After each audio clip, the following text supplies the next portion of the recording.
नमस्कार, आदाब। Crime petrol dial 100 में आप सबका स्वागत है। हम रोज सुबह उठकर अपने लिए एक बेहतर जीवन की कामना करते हैं। हर रोज हम यही कोशिश करते हैं, यही सोचते हैं कि हमारी जिंदगी और बेहतर कैसे बन सकती है, और जिसके लिए कभी कभी हम थोड़े स्वार्थी भी हो जाते हैं। लेकिन क्या हमारा स्वार्थ कभी किसी को जुर्म का शिकार बना सकता है?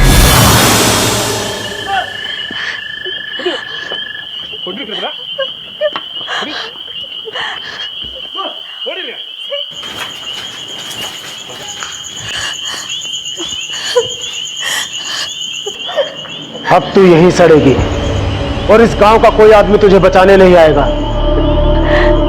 तूने परंपराओं को तोड़ा है, अब सजा भुगत अपने पापों की।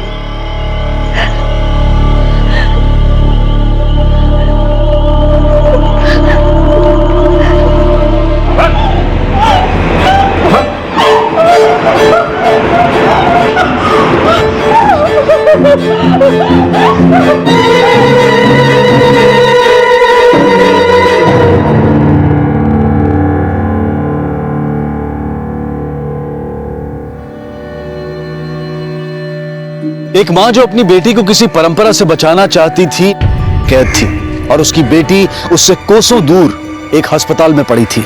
आखिर क्या थी ये परंपरा? परंपराओं का बोझ अक्सर हमारे समाज में सिर्फ औरतें ही उठाती दिखाई देती हैं। पुरुष प्रधान संस्कृति ने परंपराओं, रस्मों और रिवाजों का निर्माण शायद इसीलिए किया है ताकि वो औरतों को अपने नियंत्रण में रख सकें, उन्हें अपनी दासी बना सकें।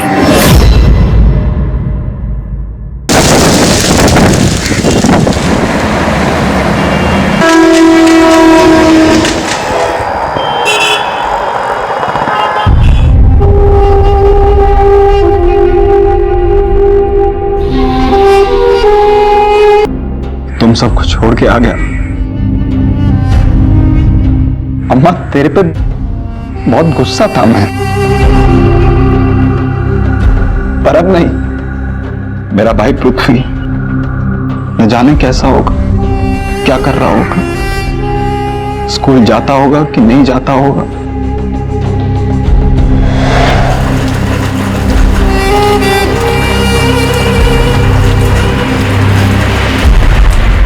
तेरा जन्मदिन आ रहा पृथ्वी, तू देख, तेरे जन्मदिन से पहले सबको मुंबई लेकर आऊंगा और बहुत धूमधाम से तेरा जन्मदिन मनाऊंगा। तू देख।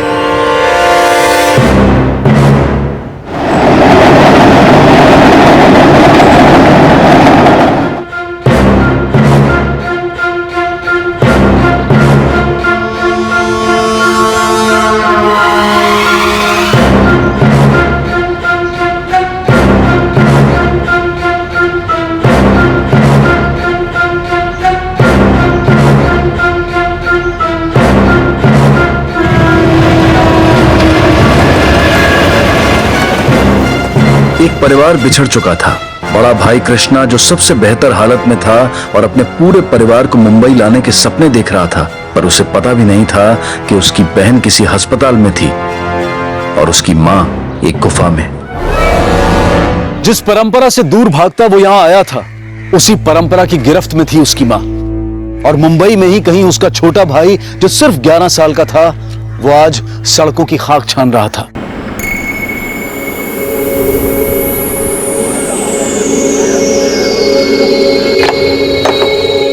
बराबर भाव लगा ना अन्ना, खाली बोतल का 50 पैसा ना। तू जाना रे, रोज का किस किस करता है तेरा। अरे पर अन्ना, तेरे लिए नई नई चीज भी तो लाता है। तो कितना मगजमारी करेगा रोज रोज आके इधर पे, और ये इधर इधर क्या देखते रहता है। अरे वो छोड़ो ना अन्ना, बराबर भाव लगाओ ना। यार ले पकड़, पीछा छोड़ मेरा। अरे पर मैं इतना सारे बोतल लाया, रोज रोज मैं मेहनत करता हूँ तेरे लिए, और अभी तू ही मेरे को भाव नहीं दे रहा।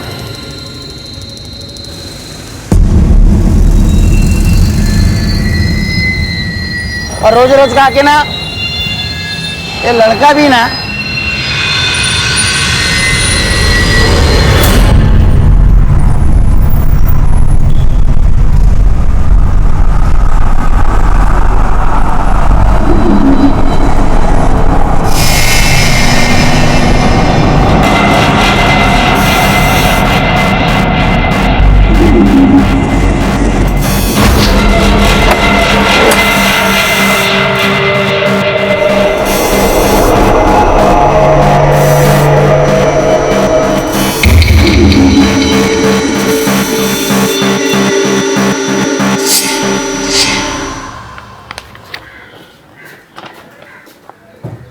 जब मैं ऑफिस के दौरे पे गया था तभी अम्मा का फोन आया था क्या?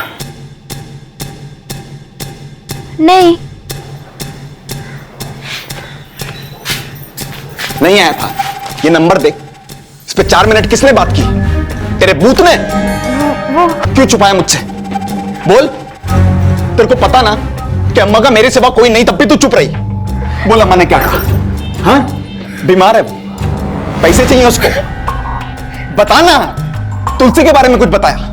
बोल। पृथ्वी के बारे में कुछ बताया क्या? क्या हुआ बच्ची को? वो 11 साल का लड़का है, हमारी बच्ची को लेके चला गया। मेरी बच्ची को लेके क्या हुआ? क्या बात? हमारी बच्ची को कोई लेकर गया सर। कुछ कीजिए सर, हम आपका हाथ जोड़ते सर। एक मिनट, शांत हो जाइए, आराम से बताइए, ठीक ठीक से बताइए क्या हुआ? कोई 10-11 साल का बच्चा था सर। हमारी बहुत छोटी बच्ची है सर, वो उसको ले गया सर। किसी ने उस लड़के को देखा है? कोई पहचानता है उसे? हाँ साहब, पहचानता उसको। तुम कौन? मैं कबाड़ी वाला साहब। साहब वो 2-4 दिन से रोज मतलब डेली आता था छोटा मोटा सामान बेचने के लिए। उसको पहचानता तो नहीं हूँ, क्योंकि आता था सामान बेच के पैसा लेके चले आता था। अजय, इस आदमी की मदद से उस बच्चे का स्केच बनवाओ, आसपास के थानों में सर्कुलेट करो। सर चलो हमारे साथ। क्या बोली?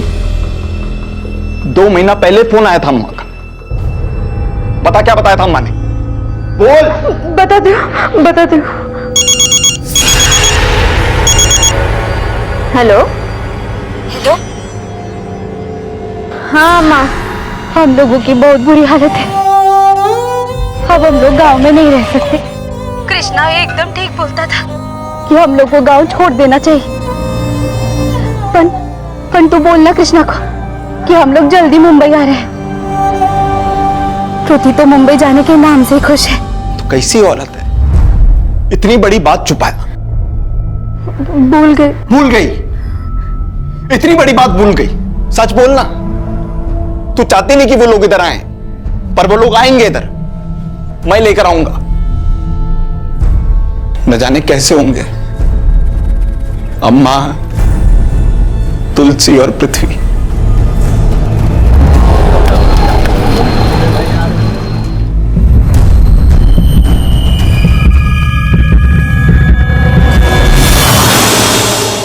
सर ये इतना छोटा बच्चा इतना बड़ा कांड कैसे कर सकता है?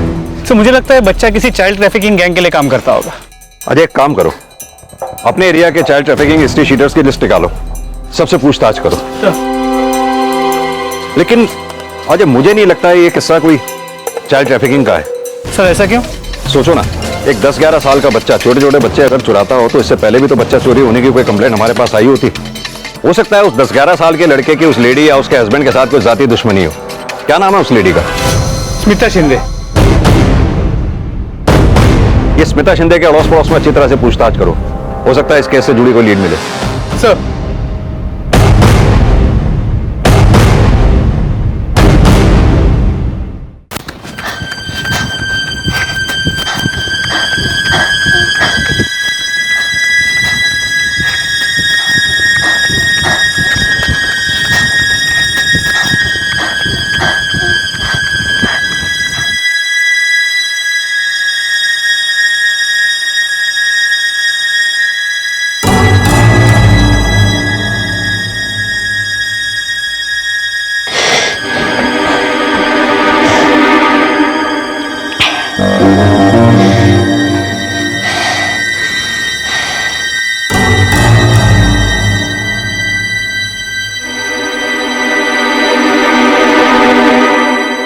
एक 10-11 साल का लड़का पृथ्वी एक छोटी सी बच्ची को दुनिया से छिपाकर कहीं किसी पुरानी बस में रख चुका था।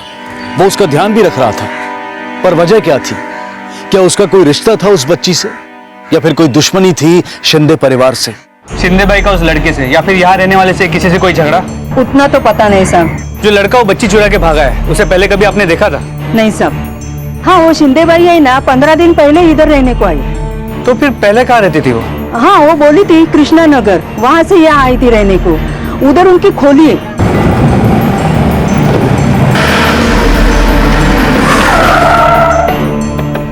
वो साहब पहचानती इसको? इधर ही रहती थी ये। वो उधर ही खोली थी उनकी। अभी 2 हफ्ता पहले ही छोड़ के गए। क्यों छोड़ के गए? किसी से कोई लड़ाई झगड़ा? नहीं साहब, दोनों पति पत्नी बहुत भले लोग थे। फिर इनके साथ और कौन रहता था? बस यही दोनों रहते थे। सिर्फ दो? बच्चा भी तो होगा ना साथ में? बच्चा? नहीं साहब, 5 सालों से वो यहाँ रह रहे थे, पर तब तो कोई बच्चा नहीं था। और शिंदे बाई जब यहाँ से गई थी तो भी वो पेट से नहीं थी ना, मेरे को अच्छे से मालूम है। और साहब 15 दिन में बच्चा कैसे होएगा?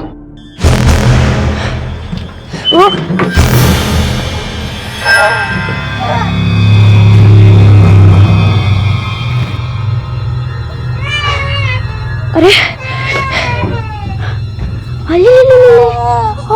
क्या हुआ? सर आपका शक सही हो सकता है कि ये केस चाइल्ड ट्रैफिकिंग का ना हो, और ये शिंदे फैमिली, उनकी बच्ची और इस बच्चे के बीच कोई ना कोई कनेक्शन हो सकता है। लेकिन हो सकता है अजय कि शिंदे परिवार ने इस बच्ची को गोद लिया हो। सर पॉसिबल तो है, लेकिन अगर ऐसा होता तो शिंदे फैमिली इस बारे में हमें बताती, या फिर उनके आस पड़ोस के लोगों ने हमें बताया होता। लेकिन यह तो हो सकता है कि यह बच्ची शिंदे परिवार के पास किसी और तरीके से पहुंची है, और उसी बच्ची को एक 10-11 साल का लड़का चुरा के भागता है। वो लड़का जो शिंदे परिवार के एरिया में पिछले 2-4 दिनों से उस एरिया के कबाड़ी वाले के पास आ रहा था। सर हो सकता है कि इस लड़के का उस कबाड़ी वाले के पास जाने का मकसद ही इस फैमिली पे नजर रखना हो ना हो, इस लड़के का इस बच्ची के साथ कोई ना कोई कनेक्शन जरूर है, जो शिंदे परिवार या तो जानता है और जानबूझकर हमें नहीं बता रहा, या फिर शिंदे परिवार को कुछ पता ही नहीं है। सबसे बड़ा सवाल, ये 10-11 साल का लड़का इस बच्ची को लेकर भागा क्यों, और अब तक कहां छिपा कर रखा है इसने इस बच्ची को?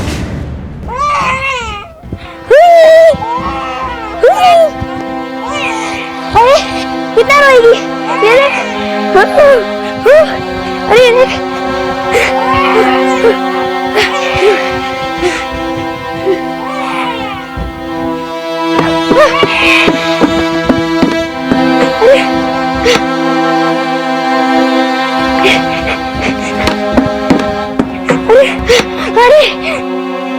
एक छोटी बच्ची की चोरी से शुरू हुआ यह केस उलझता ही जा रहा था। शिंदे परिवार ने पुलिस को यह नहीं बताया था कि वो बच्ची उनकी नहीं थी। आखिर वो बच्ची शिंदे परिवार के पास कैसे पहुंची? क्यों पृथ्वी उस औरत पर नजर रखे हुए था और वो बच्ची को लेकर क्यों भागा? क्या किसी बात का बदला लेना था, या फिर कहानी कुछ और ही थी? इधर पुलिस पृथ्वी को ढूंढ रही थी और उधर उसका बड़ा भाई अपने गांव पहुंच गया था, अपने परिवार को मुंबई ले जाने के लिए।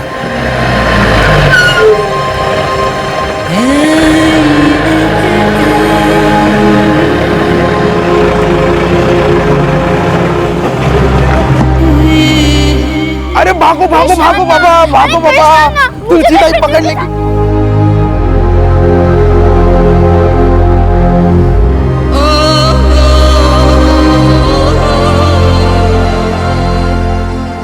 अरे कृष्णा, तुलसी, अरे तुम गिर जाओगे बाबा, पृथ्वी को भी गिराओगे। अरे दो मुझे पृथ्वी को दो।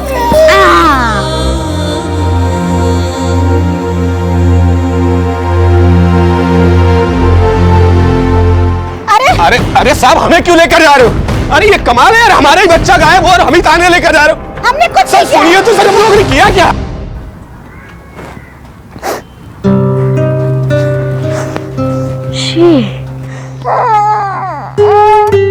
फिर से शीशी कर दी तूने।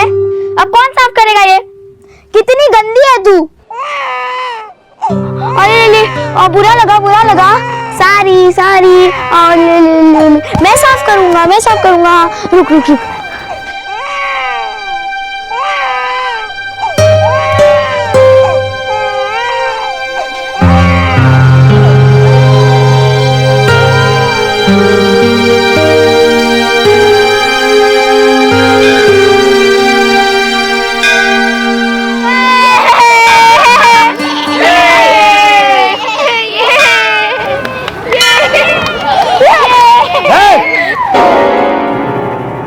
ये क्या उधाम मचा रखा तुम लोगों ने? अब तुम बच्चियां नहीं रह गई हो, बड़ी हो गई हो, और कुछ दिनों बाद तुम्हारी देवा के साथ शादी हो जाएगी। अब तुम्हें दिन रात देवा की ही सेवा करनी है। अब भगवान की दासी बनकर रहोगी तुम सब। और कृष्णा, तुम भी इनके साथ बच्चों की तरह हरकतें कर रहे हो। चलो इन्हें लेकर जाओ, चल।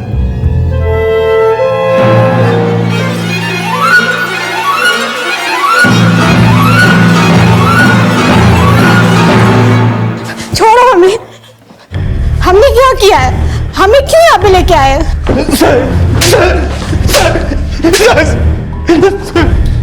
जो लड़का तेरी बच्ची को लेकर भागा, उससे क्या दुश्मनी थी तुम्हारी? मैं तो उस बच्ची को जानती भी नहीं हूँ। जो बच्ची चोरी हुई वो तेरी बच्ची थी या गोद ली थी? या फिर किसी के बच्चे को चुराया? बोलो जल्दी। हम तेरे परेल वाले घर भी गए थे। पड़ोसियों से पता चला कि तेरे पिछले 5 साल से कोई औलाद नहीं थी, और जब तुम लोगों ने घर छोड़ा तो तेरी बीवी प्रेग्नेंट भी नहीं थी। तो फिर वो बच्ची किसकी है? परेल का घर छोड़ के यहाँ आने तक ये बच्ची कहां से आई? बच्ची चोरी की थी, इसीलिए तूने परेल वाला घर छोड़ा ताकि अड़ोस पड़ोस में या किसी को भी पता ना चले। कहां से चुराया था उस बच्ची को? नहीं सर, ब्रिज के नीचे एक भिखारन मिली थी सर, उसी ने वो बच्ची दी थी हमें। सर हम लोगों की शादी को 5 साल हो गए थे। रिश्तेदार और पड़ोसी ताला दिया करते थे कि हम लोगों को बच्चा नहीं हो रहा। फिर एक दिन वो भिखारन मिली तो उसके पास बच्ची देखी, सोचा कि उससे ले लूं और उसने मुझे दे दिया सर। और फिर हमने वो घर छोड़ दिया, बच्ची को लेकर नए घर में आ गए ताकि किसी को पता ना चले। हम लोगों ने कोई बच्ची नहीं चुराई सर, कोई बच्ची नहीं चुराई। सर शिंदे परिवार ने एक भिखारन से उस बच्ची को खरीदा था क्योंकि उन्हें 5 साल से बच्चा नहीं हो रहा था। और वो 10-11 साल का लड़का जिसने उस बच्ची को चुराया था, उसे शिंदे परिवार पहचानता ही नहीं है। सर इस लड़के ने सिर्फ इसी बच्ची को क्यों चुराया? क्या ये हो सकता है कि इस लड़के और इस बच्ची के बीच कोई रिश्ता हो? यही पता करने के लिए हमें इस बच्ची को जल्द से जल्द ढूंढना होगा, और हमारे पास सिर्फ एक ही क्लू है, वो भिखारन। उस भिखारन का स्केच बनवाओ। उस भिखारन के साथ साथ इस लड़के का भी सर्च जारी रखो, खास तौर से आसपास का वो एरिया जहां से ये बच्ची गायब हुई थी। सीसीटीवी फुटेज चेक करो, हो सकता है इन दोनों में से किसी की भी एक मोमेंट सीसीटीवी में कैप्चर हुई हो। सर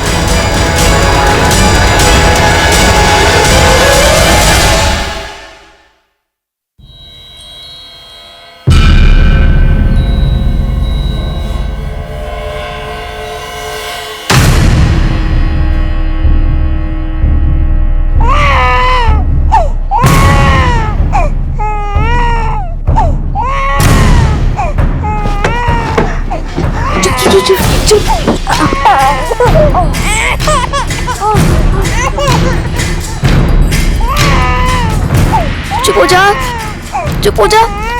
बाहर अगर पुलिस ने सुन लिया तो वो मुझे तुझसे अलग कर देगी। चुप हो जा।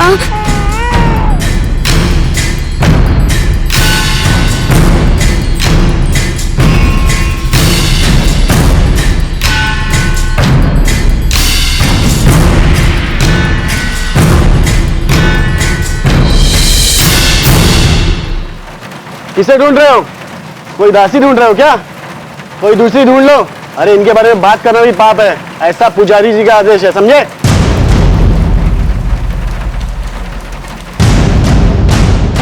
नहीं, मैं भिक्षा नहीं मांगूंगी। हे रानी, समझा अपनी बेटी को, इस गांव की यही परंपरा है, दासी की बेटी दासी। भिक्षा नहीं मांगेगी तो रानी बनेगी? मैं समझाएगी ना तुलसी को।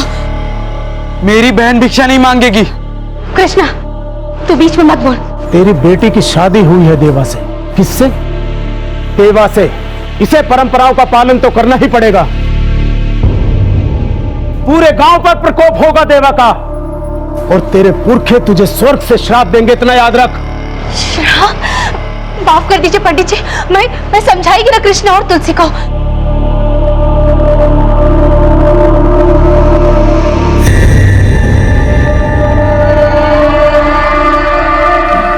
सर वहां की फुटेज।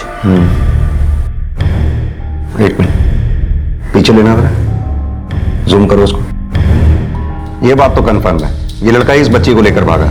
कहाँ गया ये नहीं पता। सर इसके बाद ये लड़का बोरीवली स्टेशन के पास देखा गया। सर ये देखिए, बोरीवली स्टेशन के पास की सीसीटीवी फुटेज, वहां इन दोनों को आखिरी बार देखा गया। इसके बाद ये लड़का कहाँ गया उसकी फुटेज नहीं है हमारे पास। यानी कि चांसेस हैं ये लड़का बोरीवली स्टेशन के आसपास ही किसी एरिया में कहीं होगा। अजय, जल्द से जल्द इस लड़के को ढूंढो, उस नन्ही सी बच्ची की जान को खतरा हो सकता है। मुझे मालूम है तुझे भूख लगी है, पर यहाँ तो कुछ भी नहीं है तुझे खिलाने को।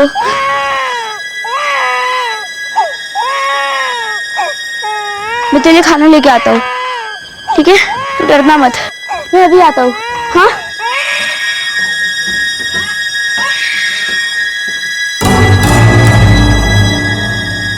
पुलिस वालों ने देख लिया तो पहचान लेंगे।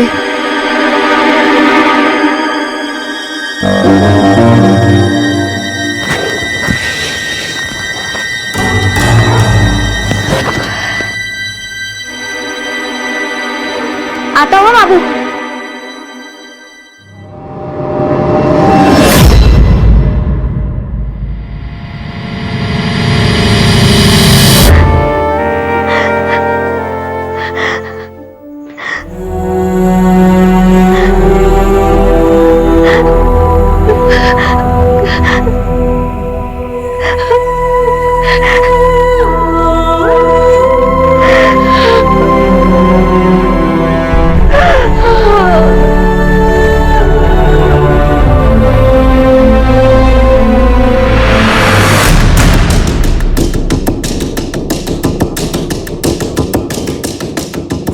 कुछ भिखारन का कुछ पता नहीं चल रहा। अजय, अपने खबरियों को अलर्ट करो। आसपास के थानों में सब जगह उस औरत का स्केच भिजवाओ। कैसे भी मुझे वो औरत चाहिए जल्द से जल्द। सर।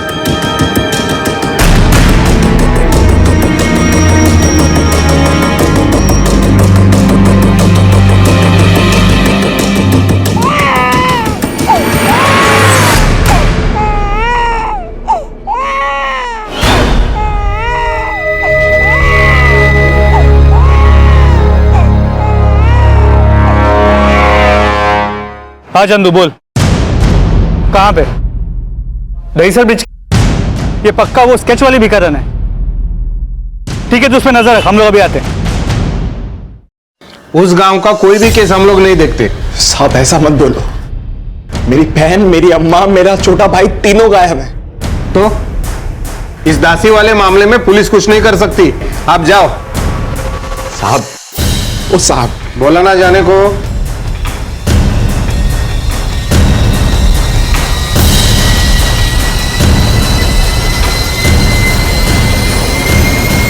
हेलो, रानी का बेटा आया है गांव में, अम्मा ताई और अपने भाई को ढूंढने। पुलिस स्टेशन में अभी कंप्लेंट लिखा के गई।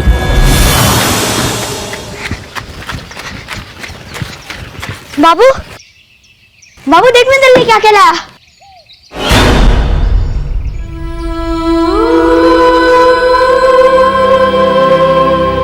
चल बता। मैं बताता, मैं बच्चा चोरी नहीं की, एक लड़का था, इतना बड़ा। ये लड़का था वो? बेचने वाला। अरे क्यों इतना रो रही है? क्या हुआ? चुप नहीं हो रहा है? ला ला मेरे को दे, मैं चुप करा देती हूँ।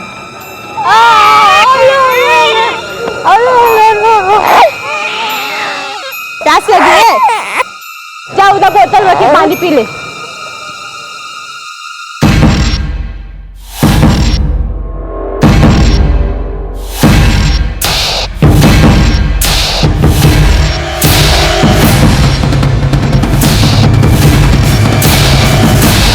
और वो लड़का रोज आता था, मेरे बच्चे कहाँ है, मेरे बच्चे कहाँ कहता था। मैं उसको रोज कोई ना कोई बहाना करके भगा देती थी। पर एक दिन क्या कर रहा तू? बोल मेरी बच्ची का है, तो मार देगा इसको। मैं बताती, मैंने बच्चा भेज दिया और उसने कुछ नहीं किया, छोड़ दे उसको। वो लड़का बोल रहा था, मुझे इन लोगों का घर बता, कौन सा घर है, मेरे बच्चे कहाँ है, मेरे बच्चे कहाँ, इनका घर दिखा। मेरी बच्ची? उस 10-11 साल के बच्चे ने मेरी बच्ची का? हाँ, मैं कैसे उनको घर बताती? मुझे तो खुद ही पता नहीं इनका घर का है। मैं सिर्फ छोड़ भी गई। ये देख, वो औरत इधर ही किधर रहती है? तो घर कौन सा है? घर नहीं मालूम मेरे को। सर, ये लड़का इस बच्ची को संभाल रहा था। बच्ची चुप नहीं हो रही थी, इसलिए उसने भिखारन की मदद ली। भिखारन ने मौका पाते ही बच्ची को चुरा लिया और शिंदे परिवार को बेच दिया। लड़के ने हार नहीं मानी, भिखारन को ढूंढ निकाला और उससे शिंदे परिवार का एड्रेस निकाल लिया। फिर ये लड़का उसी एरिया में घूमता रहा और मौका मिलते ही उसने शिंदे परिवार से बच्ची को चुरा लिया। सर, आपका पॉइंट स्पॉट ऑन था, ये चाइल्ड ट्रैफिकिंग का मामला नहीं है, वरना ये लड़का इस बच्ची के लिए इतना बड़ा रिस्क क्यों लेता? और इस भिखारन के मुताबिक इस लड़के ने इस बच्ची को मेरी बच्ची कहा था और इस बच्ची की खातिर इस लड़के ने अपने हाथ में चाकू भी उठा लिया और इस बच्ची को चुरा भी लिया। सर, ये लड़का इतनी छोटी सी बच्ची को संभालेगा कैसे और कब तक? सर, इस बच्ची की जान खतरे में हो सकती है। इसीलिए हमें इन दोनों को जल्द से जल्द ढूंढना होगा। अजय, इस लड़के के परिवार में भी तो कोई ना कोई होगा। क्या इसके परिवार वालों को पता होगा ये लड़का इस वक्त कहां है, किस हाल में है? अन्ना, अन्ना,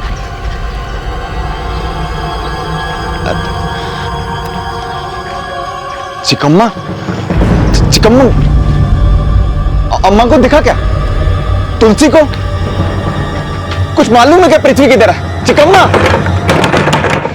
तुलसी, कोई तो दरवाजा खोलो, दरवाजा खोलो कोई। तुलसी, तू अंदर है क्या? तुलसी,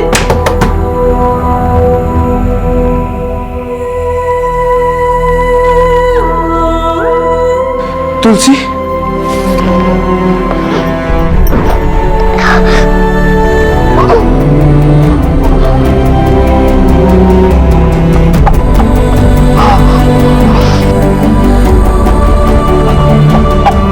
चिकम्मा,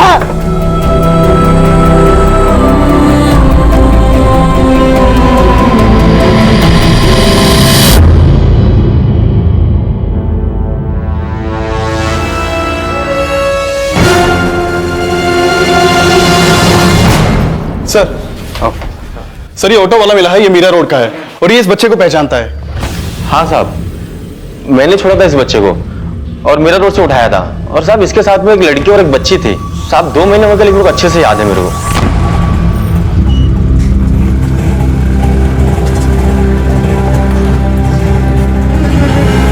ताई, ताई मत रोना। कहाँ आना है? हम लोग यहाँ पे नए हैं ना, इसलिए इधर का कुछ मालूम नहीं है। आप एक काम करो, बस स्टॉप लेके चलो। यहाँ किससे मिलने आए थे? अन्ना से, मतलब मेरे बड़े भाई से, पर भाभी भगा दिया हम लोग को घर से।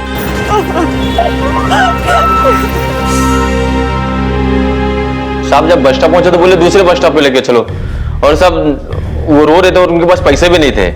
तो साहब इसके लिए मेरे को एकदम से याद रह गया। तुमने कहा उस दिन ऑटो में एक छोटी सी बच्ची भी थी। हाँ साहब। इस फोटो को ध्यान से देखो, क्या यही थी वो छोटी सी बच्ची? इतनी बड़ी थी साहब, लेकिन शक्ल बराबर याद नहीं। ठीक है, जहां से उन तीनों को तुमने पिक किया था वो जगह का पता इन्हें लिखवा दो। हाँ साहब। अजय, इस ऑटो वाले के मुताबिक उस दिन ऑटो में 3 लोग थे। ये लड़का, इसकी बड़ी बहन और उसकी छोटी सी बच्ची। अब समझ में आया कि क्यों इस लड़के ने इस बच्ची की खातिर इतने खतरे उठाए। दरअसल ये छोटी सी बच्ची इस लड़के की भांजी है। अब सवाल यह उठता है कि इसकी बड़ी बहन कहां पर है, जो अकेले इस लड़के को इस छोटी सी बच्ची के लिए इतने खतरे उठाने पड़ रहे हैं। सर हमें इसका जवाब इस लड़के के भाई के घर से मिल सकता है, जहां से इस रिक्शा वाले ने उन्हें पिक किया।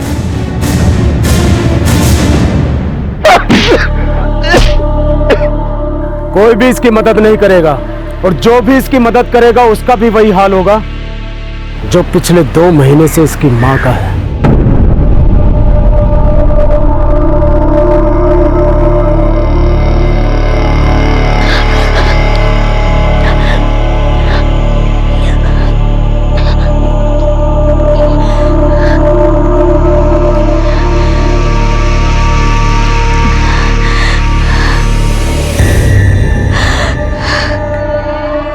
ये मेरे पति का छोटा भाई है साहब। ये लोग यहां आए थे? हाँ साहब। फिर? अरे वाह भाभी, घर तो बड़ा अच्छा है। अच्छा, पर ये मत सोच लेना कि तुम लोगों को मैं यहाँ रखूंगी। पर अन्ना ने अम्मा से बात तो की थी। झूठ मूठ में बोला होगा। यहाँ अगर किसी को पता चला कि तुम दासी हो तो हमको भी रहने नहीं देंगे यहाँ पर भाभी, अन्ना ने ही हमें यहाँ बुलाया। उन्होंने मुझे बोला था अगर तुम यहाँ आए तो बता देना कि यहाँ नहीं रह सकते। चलो अब निकलो बाहर।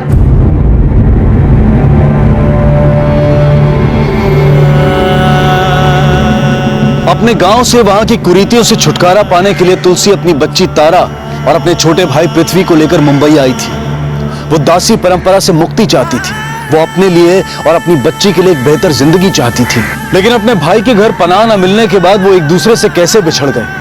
तुलसी, उसकी माँ और बच्ची, तीनों की जिंदगी खतरे में थी।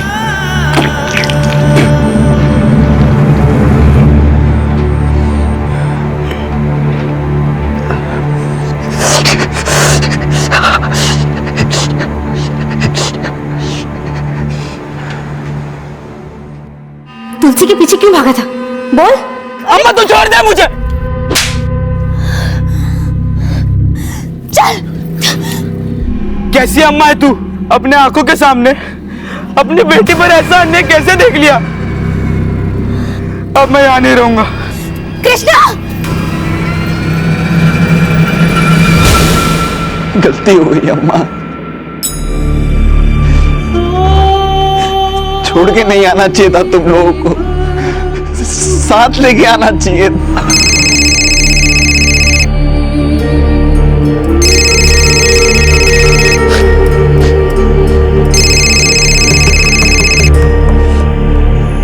हेलो,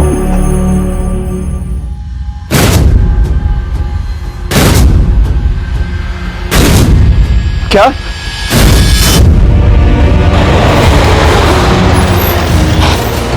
हाँ साहब, मैंने फोन किया था, इधर ही आगे। आखिरकार पुलिस को पता चल गया कि वो बच्चा कहां रहता था।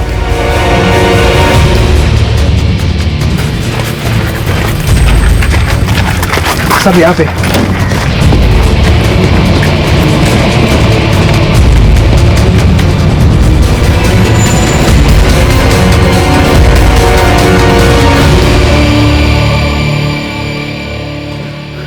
साहब, ये तो माधव है। वो लड़का, एक बच्चे, एक औरत इसी के साथ यहीं रहते थे। कैसी औरत है तू? मेरी बहन की गोद में छोटी बच्ची थी, एक 11 साल का छोटा भाई था मेरा, तूने घर से बाहर निकाल दिया उन्हें। कहां गए होंगे वो लोग, बोल। हाँ? तेरे को कभी माफ नहीं करूंगा मैं, कभी माफ नहीं करूंगा।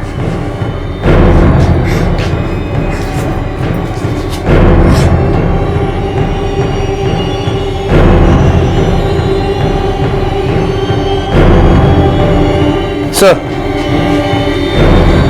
बच्ची के कपड़े। सर, कहीं ऐसा तो नहीं कि पृथ्वी ने ही इसे मारा है और फिर बच्ची को लेके भाग गया?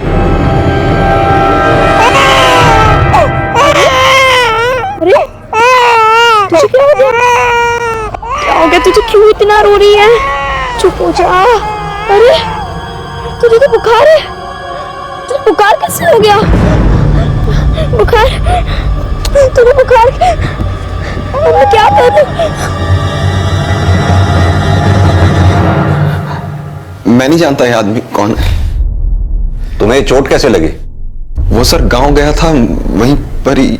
सर, ये आदमी कौन है? इसी आदमी के साथ तुम्हारी बहन तुलसी और उसकी छोटी सी बच्ची और तुम्हारे छोटे भाई पृथ्वी को देखा गया। और मेरी अम्मा? अम्मा? अम्मा नहीं थी इनके साथ? नहीं, हमारी इंफॉर्मेशन के मुताबिक इस आदमी के साथ केवल 3 लोग थे जो अब लापता हैं और उन्हें हम ढूंढ रहे हैं। मेरी अम्मा कहां गई?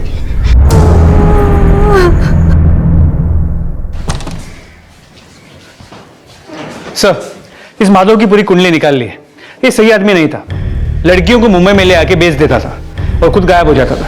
हो सकता है कि इस तुलसी को भी उसने बेच दिया हो। माधव के कॉल रिकॉर्ड्स निकलवाओ। Okay sir. अजय, अगर इस माधव को इस पृथ्वी ने मारा है तो समझो ये पृथ्वी इस वक्त और बड़ी मुसीबत में फंस गया है। कैसे भी हो, जल्द से जल्द हमें इन तीनों को ढूंढना होगा। माधव के कॉल रिकॉर्ड्स आते ही उसमें चेक करो, हो सकता है इस केस से जुड़ी कोई लीड मिले। सर, कृष्णा ने मुंबई पुलिस में रिपोर्ट की। उसे आशंका थी कि उसकी मां अंबेवाड़ी में ही कहीं है। मुंबई पुलिस ने कमिश्नर ऑफिस को इस केस की जानकारी दी और बेलगाम पुलिस को आदेश दिया गया कि वो रानी को ढूंढे। अंबेवाड़ी के उस पुलिस कांस्टेबल को तुरंत सस्पेंड कर दिया गया जिसने कृष्णा की कंप्लेंट दर्ज नहीं की थी। एक एनजीओ और अंबेवाड़ी पुलिस टीम ने मिलकर रानी को ढूंढ निकाला।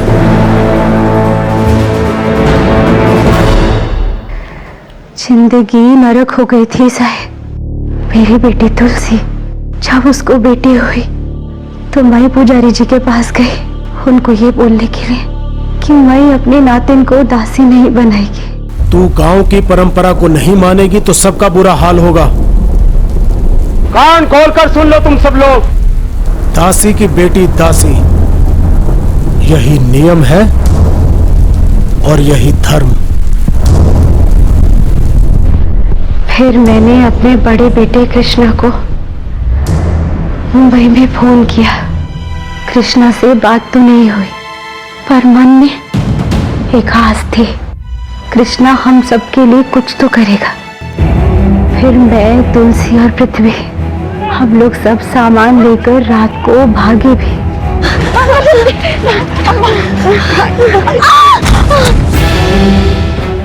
अम्मा, अम्मा, अम्मा, अम्मा, तुम लोग जाओ यहाँ से।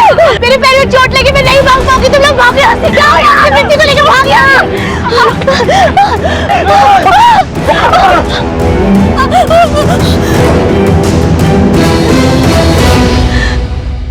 पता नहीं साहब, मेरे बच्चे कहाँ है?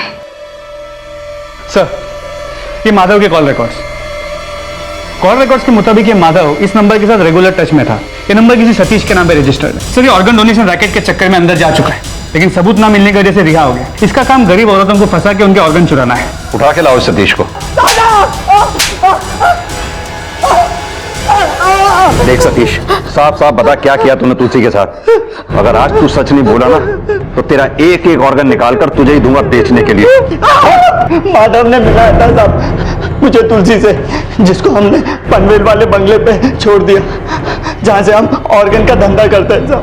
पनवेल पुलिस को इन्फॉर्म करो, जो जगह ये बता रहा वहां रेड करने को बोलो उन्हें।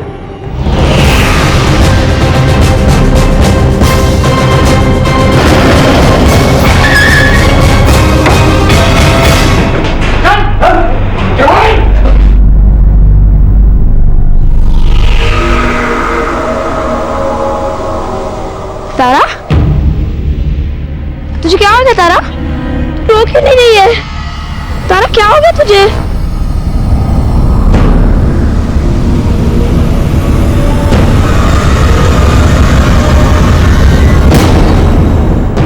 मेरे बच्चे तारा और पृथ्वी कहाँ है? पुलिस तलाश कर रही है। तुलसी एक बात बताओ, तुम लोग जब कृष्णा के घर से निकले तो पृथ्वी और तुम अलग कैसे हो गए? भाभी ने हमको घर से निकाल दिया था। जैसे तैसे 2 दिन हम फुटपाथ पे निकाले, फिर मैं काम करने लगी।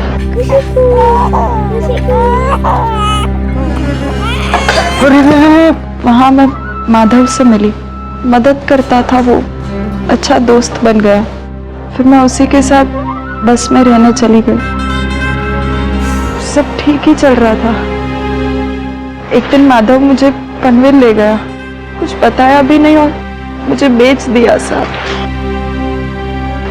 साहब वो लोग ने मेरी किडनी निकाल ली।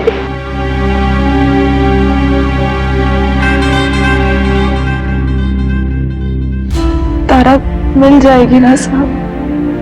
पृथ्वी ठीक है ना? वो लोग कहाँ है साहब?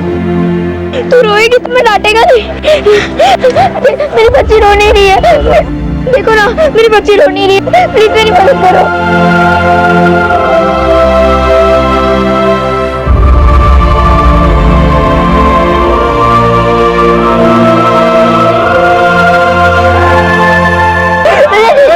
क्या हुआ? क्या हुआ? अरे ये तो वही बच्चा है। तुम बैठो। बड़े साहब को आने दो, फिर मेरी बच्ची मुझे वापस दो। तुम बैठो, तुम मेरी बच्ची मुझे वापस दो। बेटा, मेरी बच्ची मुझे मिल जाएगी।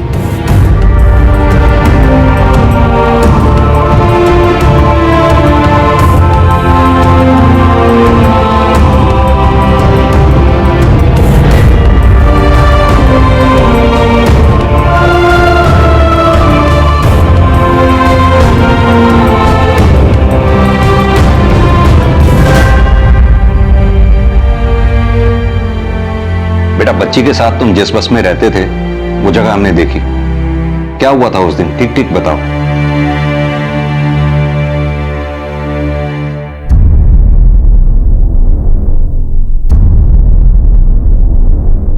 मैं उसके लिए खाना लेने गया, वापस आया तो बाबू बाबू देखते थे क्या क्या लाया मैं।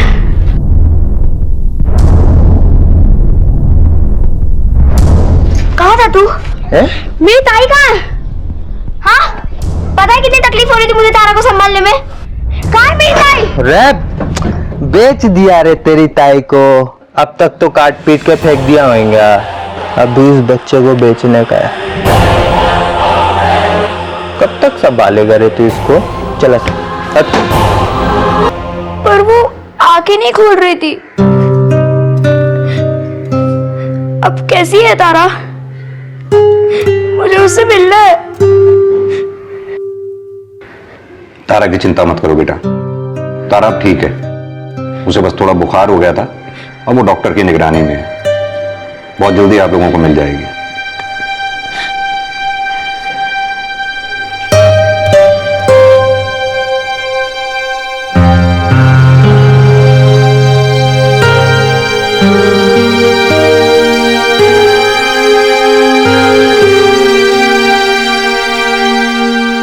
पृथ्वी नाबालिग था, उसका केस जुवेनाइल कोर्ट में जारी है, लेकिन जिस परिस्थिति में उससे जुर्म हुआ उसे देखते हुए ऐसा लगता है कि अदालत शायद उसके साथ नरमी का रुख अपनाए। लेकिन पृथ्वी को इस परिस्थिति में पहुंचाया किसने? उसकी भाभी के स्वार्थ ने। कृष्णा चाहता था कि वो अपने परिवार को सहारा दे, लेकिन उसकी पत्नी को सिर्फ अपना ही भविष्य नजर आया। परिवार में यदि एक भी सदस्य बेहद स्वार्थी हो जाए तो फिर उस परिवार का बिखरना तय है। एक बेहतर जिंदगी के लिए जरूरी नहीं है कि इंसान सिर्फ अपने बारे में ही सोचे। परिवार, समाज, देश, इन सब की अपनी जगह है जिंदगी में, अपना महत्व है। देखते हैं हमारे आज के एपिसोड की दूसरी कहानी।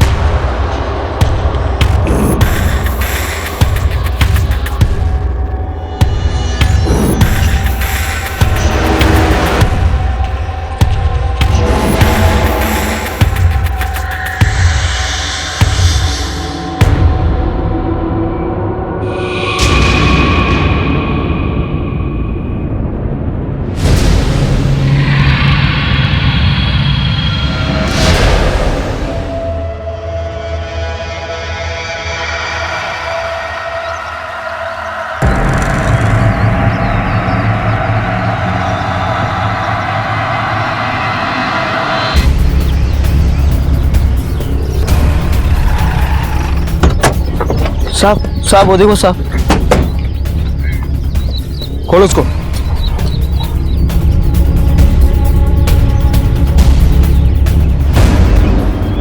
साहब एक कटा हुआ हाथ और एक पैर है।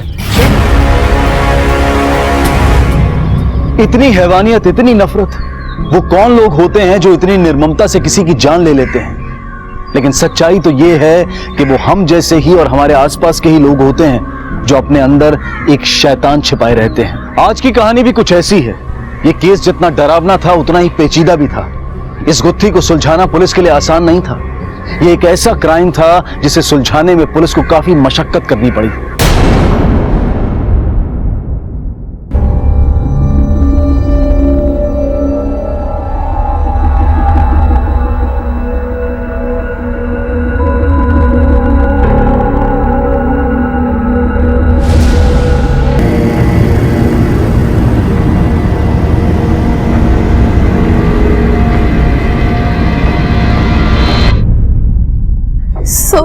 हमारी अम्मा आभा देवी ने हमारा जबरदस्ती अबॉर्शन करा और उनकी सहेली ज्योति सिन्हा ने भी उनका साथ दिया।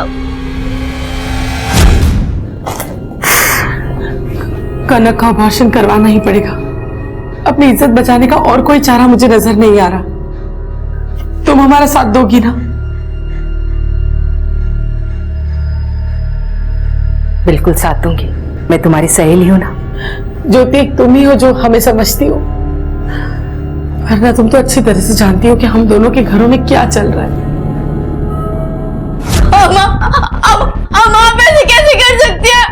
अम्मा प्लीज मेरे बच्चे को मत मारिए अम्मा, वरना मैं मर जाऊंगी। अम्मा डॉक्टर मुझे ये बच्चा चाहिए। अम्मा अम्मा अम्मा ऐसे मत कीजिए अम्मा। डॉक्टर नहीं, डॉक्टर नहीं अम्मा। हम एक लड़के से प्यार करते हैं, हमारी शादी भी तय हो गई थी, पर अम्मा ने अचानक से शादी तोड़ दी और हमारे होने वाले बच्चे को। ये अबॉर्शन किया किस डॉक्टर ने? डॉक्टर टीके से। देखिए, जबरदस्ती अबॉर्शन करना या करवाना कानूनी अपराध है, और जिसने भी ये जबरदस्ती तुम्हारे साथ की है सबको सजा मिलेगी। मिश्रा सर, आभा देवी और डॉक्टर सिंह दोनों को पुलिस स्टेशन लेकर आओ। ठीक है सर। गोपालगंज की रहने वाली आभा और ज्योति, जिन्होंने अपने बलबूते पर अपना पापड़ और अचार का व्यवसाय शुरू किया। आभा और ज्योति एक दूसरे की पार्टनर भी थीं और दोस्त भी। दोनों ने अपनी एक पहचान बनाई थी और अपने व्यवसाय के जरिए वो अपने परिवार की मदद भी करना चाहती थीं। सब कुछ ठीक चल रहा था, तो फिर अचानक ऐसा क्या हुआ कि आभा की अपनी बेटी ने उस पर एक संगीन आरोप लगाया। क्या काम है आपको आभा से? उनकी बेटी ने उनके खिलाफ शिकायत लिखवाई है। जी? बुलाइए उन्हें।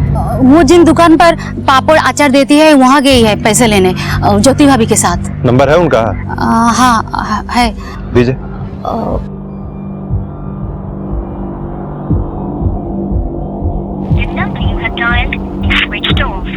फोन तो बंद है इनका। कोई और नंबर है? ना। ज्योति का नंबर है? हाँ है। आपके द्वारा डायल किया हुआ नंबर अभी बंद है।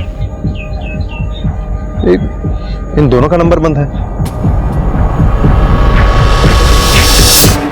5 पे जो पेशेंट है उनका बिल बनवा दो। जी कहिए। कहना सुना सब थाने में होगा। ले चलो इसको। सर माफ कर दीजिए सर। सर वो औरत मेरे सामने रो रही थी, गिड़गिड़ा रही थी, मैं क्या करता सर? डॉक्टर साहब, ये हमारे बच्चे के जीवन का सवाल है। वो लड़का उसे मां बनाकर भाग गया। बस आप ही पे भरोसा है डॉक्टर साहब, आप कुछ कर सकते हैं, मान जाइए आप। देखिए ये गैर कानूनी है। डॉक्टर साहब, बड़ी मुश्किल से थोड़ा बहुत नाम कमाए, सब मिट्टी में मिल जाएगा। अगर आप अपनी बात नहीं माने ना तो सच कह रहे, अपने हाथों से उसे जहर खिला देंगे और खुद भी फंदे पे लटक जाएंगे। डॉक्टर साहब मेहरबानी कीजिए, देखिए हम आपके पैर पड़ते चाहिए तो। केस डालो इस पर, इनलीगल अबॉर्शन का। अंदर डालो इसे। सर गलती हो गई सर, माफ कर दीजिए सर। मिश्रा, सर, इस आभा के बिजनेस पार्टनर ज्योति के घर वालों से पूछताछ करो, शायद उन्हें ज्योति के बारे में कुछ पता हो। ठीक है सर। क्या? अरे ज्योति तो वहां से अपने मां के घर जाने वाली थी। हम लोग अभी तक उसके फोन का वेट कर रहे हैं। एक मिनट।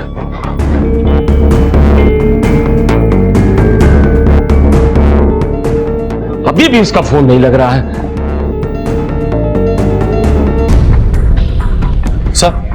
सर ये रहे आभा और ज्योति के कॉल रिकॉर्ड्स। सर ज्योति के फोन पर आखिरी कॉल किसी पीसीओ से आया था। इसके अलावा इन दोनों ही कॉल रिकॉर्ड्स में ऐसा कोई भी नहीं है जिस पर शक किया जा सके। मिश्रा, आज के टाइम में सबके पास मोबाइल होता है, तो पीसीओ से कौन कॉल कर सकता है? सर हम उस पीसीओ पता किए थे, लेकिन उस पीसीओ वाले को कुछ भी याद नहीं।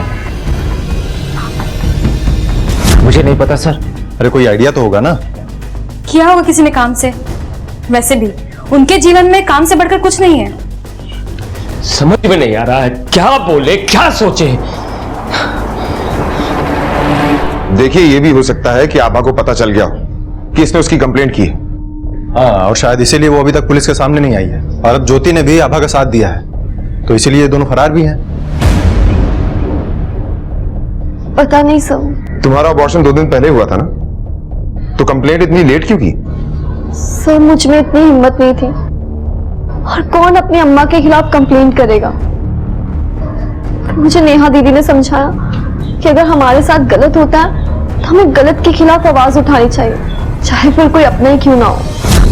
कन्हैया, अब होने से क्या फायदा? जो होना था वो तो हो गया ना। लेकिन आभा चाची ने जो किया वो बिल्कुल ठीक नहीं किया। तुम्हारी जगह कोई और लड़की होती ना तो पुलिस में रिपोर्ट कर देती। हम बिल्कुल सही कह रहे हैं। कोई तुम्हारे साथ गलत करते रहे और तुम चुपचाप सहती रहो तो सबसे बड़ी गलती तुम्हारी है।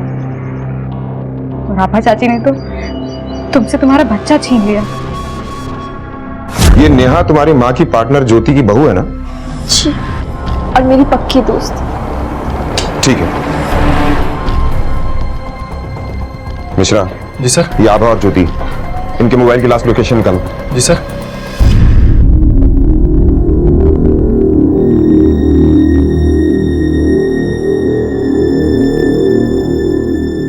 ये अच्छा है। बहुत सुंदर है। पर ई ज्यादा अच्छा लगेगा तुम पर। कैसे लग रहे हैं हम? बहुत प्यारी लग रही हो। देख लेना, जब दुल्हन बनकर आओगी ना तो तुम्हारे ऊपर से किसी की नजर नहीं हटेगी। और जब अगली बार आओगी तो तुम्हारे हाथों में हमारे लिए एक नन्हा सा नाती होगा। कहाँ माँ, कुछ भी। हाँ,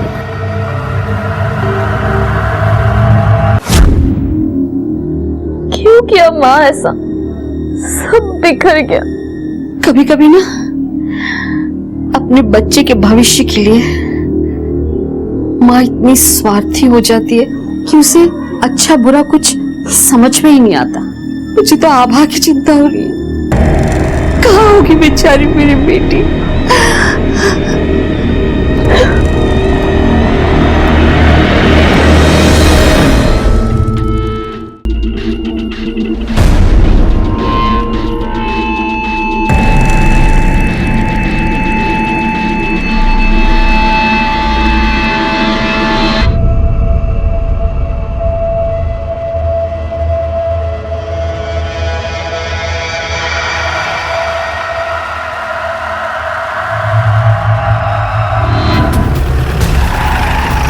सर मैंने आपको फोन किया था।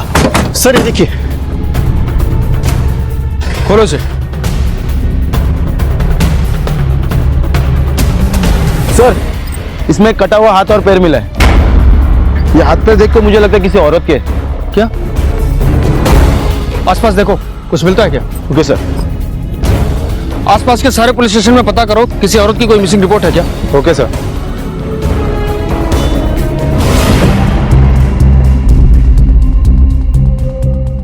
सर ज्योति और आभा के फोन की लास्ट लोकेशन प्रतापगंज है। वहां पहुंचने के बाद सबसे पहले ज्योति का फोन बंद हुआ और उसके 5 मिनट बाद आभा का भी फोन बंद हो गया। सर हमारी माँ को हमारे बाप ने गायब किया। सर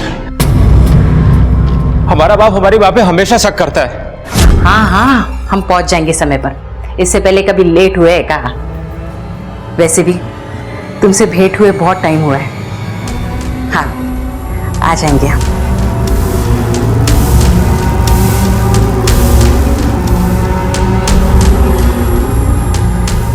सर हमारी माँ बिजनेस करती है, बिजनेस के सिलसिले में लोगों से मिलना पड़ता है, बात करनी पड़ती है। हमारा बाप ये सब नहीं समझता, एक बात पे पैनी नजर रखता है, शक करता है।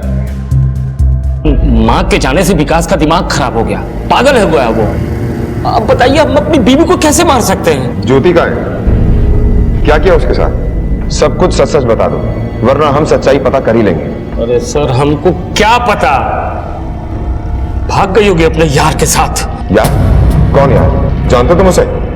वही उस रमन के साथ। उनको शक था कि उसका रमन के साथ कुछ चक्कर चल रहा था। काम के नाम पर घर के बाहर रंगरेलियां मना रही थी। वो लोग पीठ पीछे हमारी बुराई करते थे, मजाक उड़ाते थे, पर उसको कोई फर्क नहीं पड़ता है। और इसीलिए तुमने उसे गायब कर दिया। अच्छा ये बताओ, कल दोपहर से लेकर शाम तक कहां थे तुम? सर हमारे दांत में बहुत दर्द था, हम डेंटिस्ट के पास गए थे। अब चाहो तो फोन करके उससे पूछ सकते हो। क्या नाम बताया था तुमने उस आदमी का? वो रमन। नंबर है उसका? हाँ।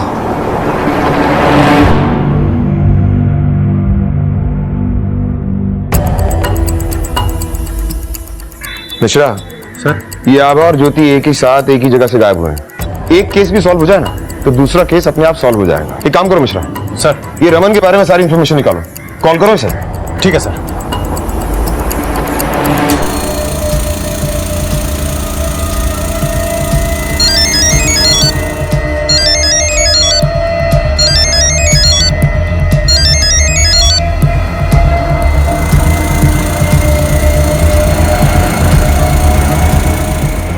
सर, ये रमन फोन ही नहीं उठा रहा है। बार बार ट्राई करते रहो मिश्रा, और जब तक ये फोन नहीं उठाता ना तुम उस डेंटिस्ट से जाकर पूछताछ करो जहां पर कल सुरेश होने की बात कर रहा था। ठीक है सर। जी हाँ, वो कल यहीं थे। उनके दांतों में बहुत प्रॉब्लम हो गई थी, बहुत खराब हो गए थे, पेन भी था। कल शाम तक वो यहीं थे। Thank you doctor.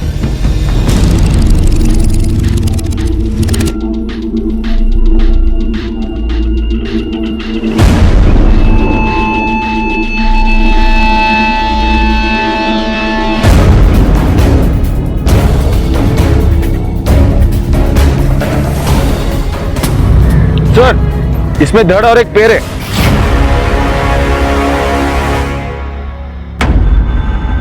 अब तक 3 जगह हमें किसी औरत के बॉडी पार्ट्स मिल चुके हैं।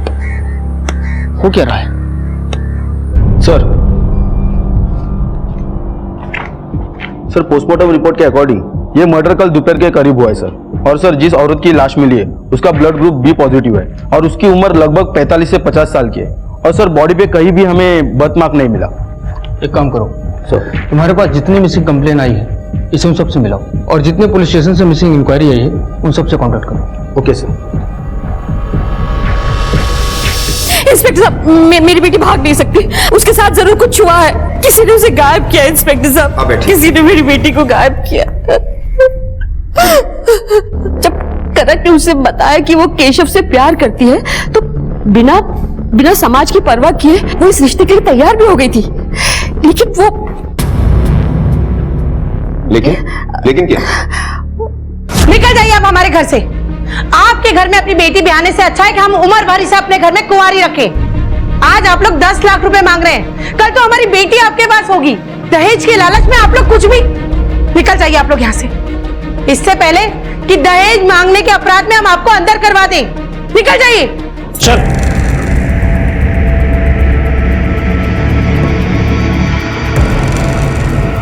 आभा दहेज देने के लिए तैयार नहीं थी इंस्पेक्टर साहब, और केशव और उसके घर वालों की नजर उसके पैसे, उसके व्यापार पे थी, इसीलिए आभा ने ये रिश्ता तोड़ा। लेकिन उसे क्या पता था। अरे मर काहे नहीं गई सब करने से पहले तू? अच्छा होता तुम पैदा ही ना होती। अरे काहे को इस पर इतना गुस्सा हो रही है? क्या हुआ? अरे अम्मा, आप जानते नहीं हो क्या किया इसने। किस्मत टूटी है इस लड़की की। अरे पेट से है ये, पेट से। कौन करता कनक से शादी इंस्पेक्टर साहब, इसीलिए आभा ने ऐसा किया। मां बनना एक औरत के लिए सबसे खूबसूरत एहसास होता है। बच्चा एक औरत की जिंदगी में ना सिर्फ खुशियां लेकर आता है बल्कि एक नई उम्मीद भी लेकर आता है। और फिर अपनी ही बेटी की कोख उजाड़ना इतना भी आसान नहीं रहा होगा आभा के लिए। लेकिन आभा ने अपराध किया था और इस वक्त वो गायब थी। क्या वो अबॉर्शन वाले केस की वजह से पुलिस से भाग रही थी, या आभा किसी अनहोनी का शिकार हो चुकी थी? और ये आदमी कौन था और किसकी बॉडी के टुकड़ों को ठिकाने लगा रहा था? मिश्रा सर, कनक केशव से शादी करना चाहती थी और केशव के परिवार वालों को कोई आपत्ति नहीं थी। उन्हें चाहिए था तो सिर्फ पैसा। जी सर। उन दोनों की शादी के बीच में अगर कोई खड़ा था तो वो थी आभा। कहीं ऐसा तो नहीं कि आभा के गायब होने के पीछे केशव और उसके परिवार का हाथ हो और कनक भी इसमें शामिल हो? मिश्रा, मुझे तो इस बात का डर है कहीं आभा को मार ना दिया गया। सर ऐसा हो भी सकता है, क्योंकि आभा के रास्ते से हट जाने के बाद कनक और केशव की शादी के बीच में कोई रोड़ा ही नहीं बचेगा और आभा की जायदाद कनक के नाम पर है, जो कि शादी के बाद केशव की भी हो जाएगी। मिश्रा सर, पता करते हैं जब आभा गायब हुई तब ये केशव और उसका परिवार था कहां? ठीक है सर। सर हम यहाँ थे ही नहीं सर, हमारी बहन के घर में लड़का हुआ था तो हम पिछले 1 हफ्ते से वहीं थे। सर ये रही मेरी आने जाने की टिकट्स।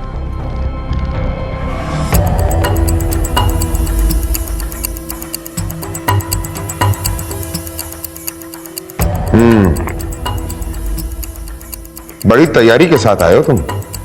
सर हमें पता चल गया था कि आभा चाची मिसिंग है और जब यहाँ थाने से फोन पहुंचा तो इतना तो हमें पता ही था कि आप लोग सिर्फ बातचीत करने की तो बुलाएंगे नहीं।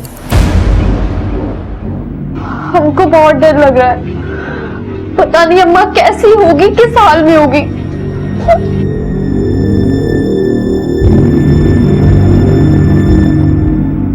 ये विकास, ये सुन, तुमको क्या लगता है एक पति अपनी बीवी को मारेगा? बोल। ये आप क्या बोल रहे हैं? ये हम नहीं बोल रहे हैं बहू, ये तुम्हारा पति महोदय थाना में बोल के आया है कि ज्योति को हम मारे हैं। अरे बोलना रे, बोलना। तो बताइए कहाँ गई हमारी माँ, बताइए ना। आप ही शक करते थे ना हमारी माँ के ऊपर, करते थे ना? हम ही अकेले करते थे, सब शक करते थे। तुम्हारी पत्नी, अरे हो सकता है तुम ही उसको गायब की हो या मार डाले हो। अरे गधा सुन, अरे पता नहीं इन को क्या हो गया, हम देख कर आते हैं। सर हमने केशव के बारे में इंक्वायरी किया है, उसकी बड़ी बहन को बेबी हुआ है। ये रहे उसके फंक्शन की रिकॉर्डिंग। पिछले हफ्ते पूरा फैमिली वहीं पर था सर।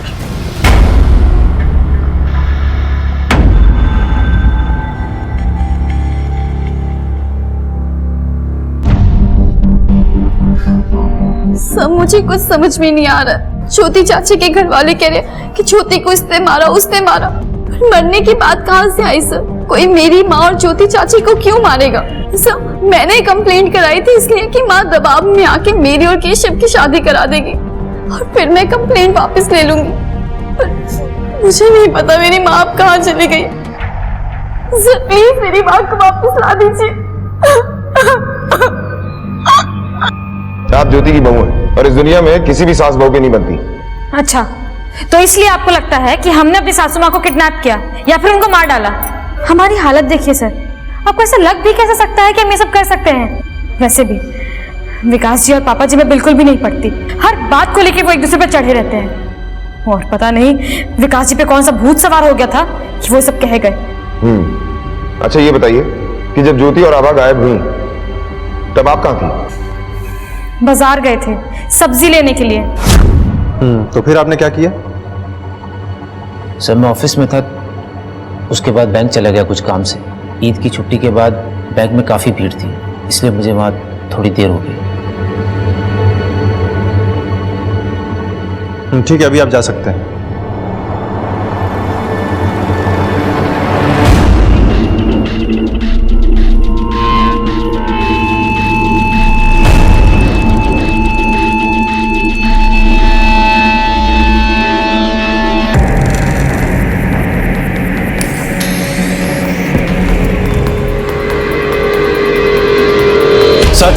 हम मार्केट में पता किए थे, नेहा सच में मार्केट में थी और विकास बैंक में। बैंक के सीसीटीवी फुटेज से ये बात कंफर्म हो गया सर। अरे रमन, उसके बारे में कुछ पता चला? सर रमन फोन ही नहीं उठा रहा है। उसके घर हवलदार भेजा है लेकिन वो घर पे भी नहीं है सर, और बैंक से भी कल से छुट्टी ले ली है उसने। छुट्टी? हाँ सर। मिश्रा इसका फोन ट्राई करते रहो। आभा और ज्योति, इनके आस पड़ोस के लोगों से पूछताछ करते हैं। मिश्रा सर, इस घर में पूछताछ करो। ठीक है सर। आपसे कुछ पूछताछ करनी है। आभा जी के बारे में कुछ बता सकती हैं? कैसा स्वभाव था उनका?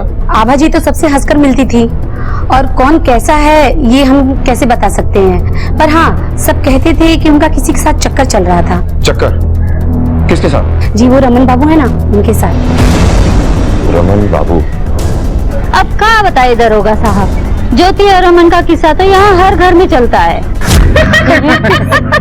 तुम दोनों के साथ रहा ना तो ये अचार पापड़ बनाना मैं भी सीख जाऊंगा। ऐसा साथ किस काम का जिसमें कोई सीखना मिले? सही बात है। ठीक है मैडम जी, नौकरी छोड़ दूं क्या? अरे आज ही ज्वाइन कर लो। हाँ यही काम करूंगा, अचार पापड़ है। कोई भले घर की औरत ऐसा कर सकती है का? और ऊपर से दोनों के जवान बच्चे, और ऐसे में छी। सर, रमन ज्योति और आभा दोनों को एक साथ घुमा रहा था और लोगों को लगता है कि इसका इन दोनों के साथ अफेयर था। मिश्रा सर, इस रमन के बारे में कुछ पता चला? सर उसका phone switch on switch off हो रहा है, इसीलिए एग्जैक्ट लोकेशन पता नहीं लग पा रही है।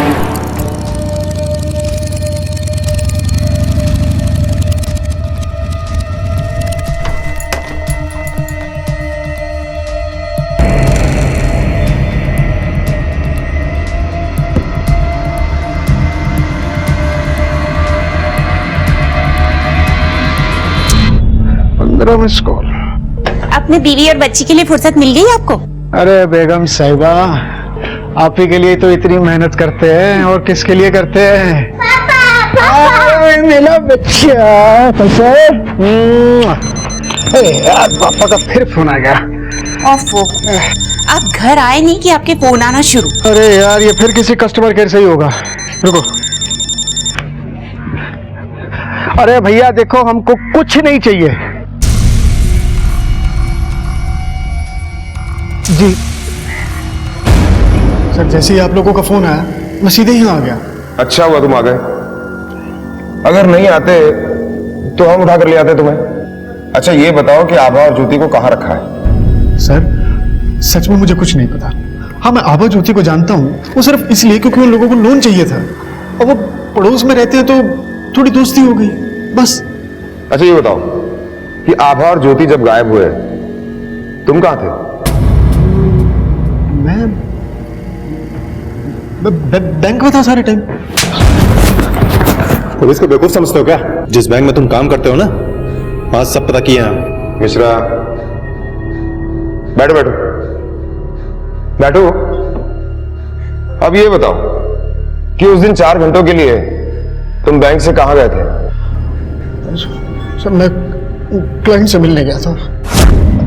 अरे बिल्कुल भी टेंशन मत लीजिए, आपका लोन तो यूं ही पास हो जाएगा। क्या बात है? बाकी अपने को याद है ना? समझिए आपको 10% मिल गए। मैं दोपहर तक उसके साथ था, फिर उसके बाद फिर मैं बैंक वापस आ गया। तो फिर झूठ क्यों बोला? अगर बैंक वालों को पता चला कि मैं क्लाइंट से लोन अप्रूव कराने का कमीशन लेता हूँ, मेरी नौकरी चली जाएगी सर। अब तो तेरे बैंक वालों को पता चलना ही चाहिए कि तू बैंक के अलावा और कहां ओवर टाइम करता है। सर ये कुछ बॉडी पार्ट्स मिले, इस बार इन बॉडी पार्ट्स के साथ एक कपड़ा भी मिला है। ऐसा लगता है इस कपड़े से पहले खून साफ किया गया था। ये तो किसी पार्टी का पोस्टर लगता है, नाम लिखा है विनोद।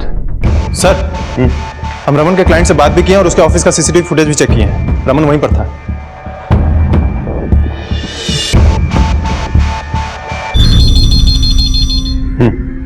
सर हेलो, क्या? अच्छा ठीक है। क्या हुआ? सर मीरगंज पुलिस स्टेशन से फोन था, उनको औरत की बॉडी के 6 टुकड़े मिले अलग अलग जगह से, और सर अभी तक नहीं मिला है। और सर खास बात यह है कि उन टुकड़ों के साथ विनोद यादव की पार्टी का बैनर मिला है, जो कि हमारे एरिया का नेता है। औरत के शरीर के टुकड़े? मिश्रा सर ये टुकड़े आभा के भी हो सकते हैं या ज्योति के भी हो सकते हैं। एक काम करो, आभा ज्योति दोनों के बच्चों के ब्लड सैंपल लो और डीएनए टेस्ट के लिए भेजो। ठीक है सर।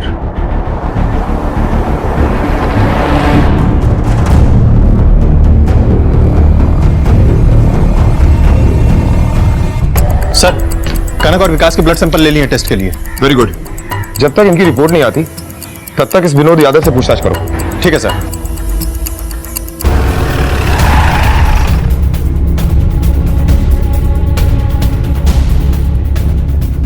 सुनो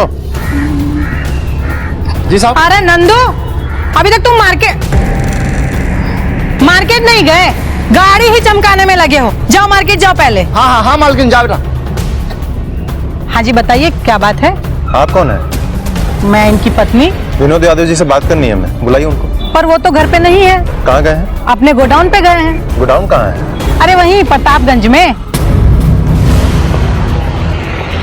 सर, विनोद यादव इस समय अपने गोडाउन पर है और उसका ये गोडाउन प्रतापगंज में है सर। और गौर करने वाली बात यह है कि आभा और ज्योति का फोन भी प्रतापगंज में ही बंद हुआ था।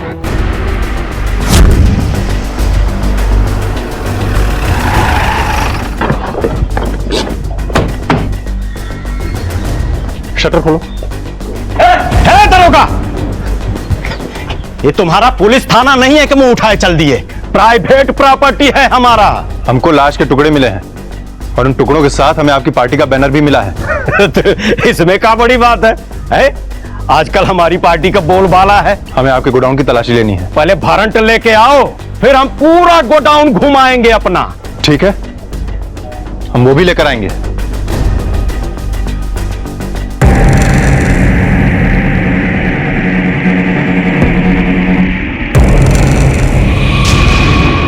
ये खून कहां से आया? अरे कुत्ता उत्ता का होगा, हमको क्या पता। वो हम पता लगा लेंगे।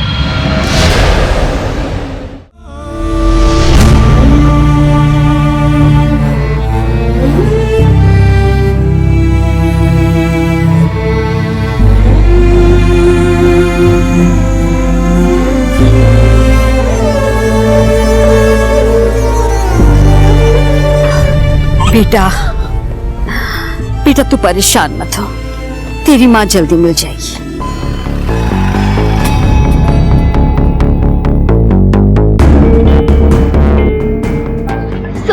अम्मा का कुछ पता चला? डीएनए रिपोर्ट आ चुकी है। देखिए जो बॉडी पार्ट्स मिले हैं वो आपकी माँ आभा के हैं।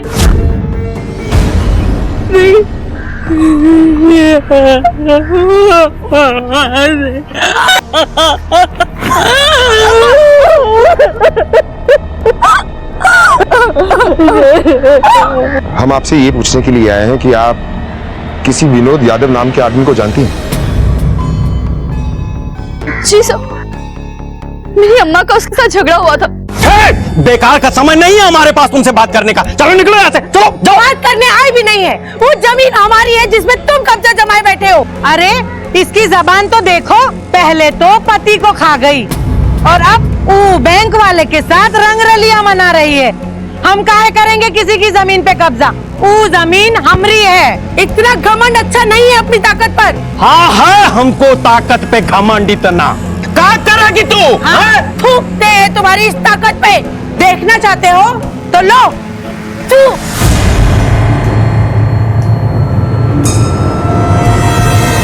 विनोद यादव अम्मा की जमीन पे कब्जा करके बैठा था। अगर विनोद यादव आपकी अम्मा का कातिल है तो हम उसे छोड़ेंगे नहीं। चलो। हाँ बोलो। यहाँ एक और औरत के वैसे ही कटे हुए लाश के टुकड़े मिले हैं। दूसरी लाश के डीएनए टेस्ट से यह साबित हो गया कि यह दूसरी लाश किसी और की नहीं बल्कि ज्योति की थी। ज्योति और आभा। कल तक पुलिस उन्हें ढूंढ रही थी और आज उनके कातिल को। वो कौन था जिसने इन दोनों को मारकर इतनी निर्ममता से इनकी लाश के टुकड़े कर दिए थे? इन दोनों को इस तरह से मारने का मकसद किसके पास हो सकता था? क्या ये केस सुलझने वाला था या अभी और परतें खुलनी बाकी थी? सर, ये रहे विनोद के कॉल रिकॉर्ड्स। सर, आभा और ज्योति से तो इसकी कोई बात नहीं हुई थी, लेकिन जिस दिन आभा और ज्योति गायब हुई उसके अगले दिन सुबह 6 बजे गोडाउन के गार्ड ने इसको फोन किया था। सुबह 6 बजे? Yes sir.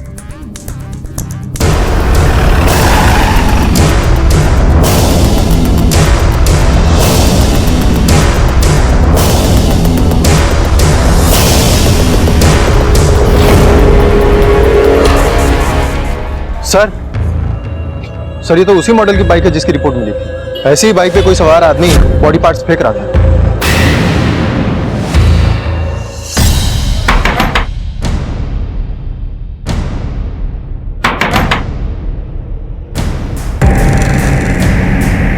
अरे भाग रहा भी भाग। रुक।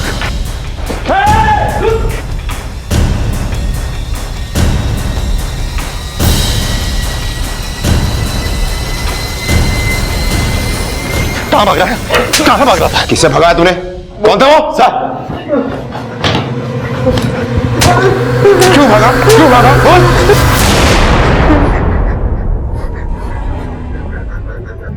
ये बदबू कहां से आ रही है? पकड़ो इसे।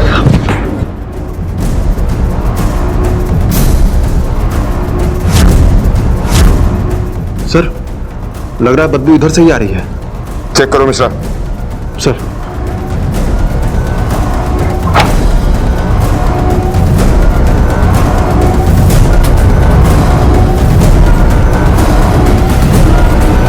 यहाँ तो शरीर के कटे हुए हिस्से हैं।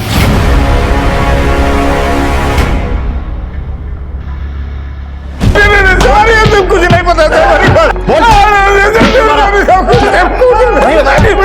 जब तक नहीं बोले तब तक तोड़ूंगा तुझे। हमको कुछ नहीं पता साहब, हम तो सुबह सुबह आके गोडाउन खोले।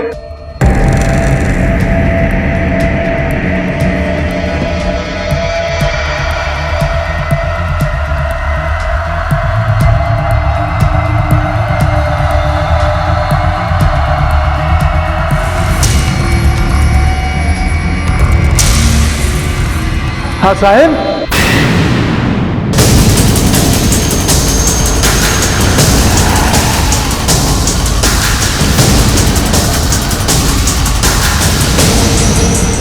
सुबह सुबह 6 बजे हमारे गार्ड का फोन आया। हम भागते हुए वहां आए, देखे तो आभा और ज्योति का लाश पड़ा हुआ था।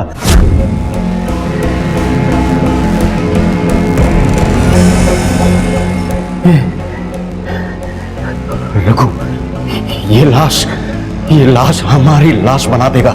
किसी भी कीमत पे इसे ठिकाने लगाना होगा। देखो रघु, समझो, हमारी बात समझो, नहीं तो हम सब लाश बन जाएंगे। इसे काटो, पीटो, गड्ढे में डाल, तो जो करना है करो, लेकिन इसे ठिकाने लगाओ रघु। हम घबरा गए, इसीलिए हमने लाश के टुकड़े टुकड़े करवा के अपने गार्ड के बेटे के हाथ से फेंकवा दिए।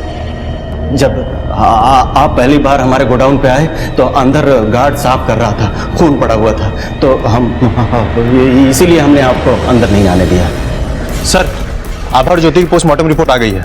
इस रिपोर्ट के मुताबिक इन दोनों को मारने से पहले नींद की गोलियां दी गई थी।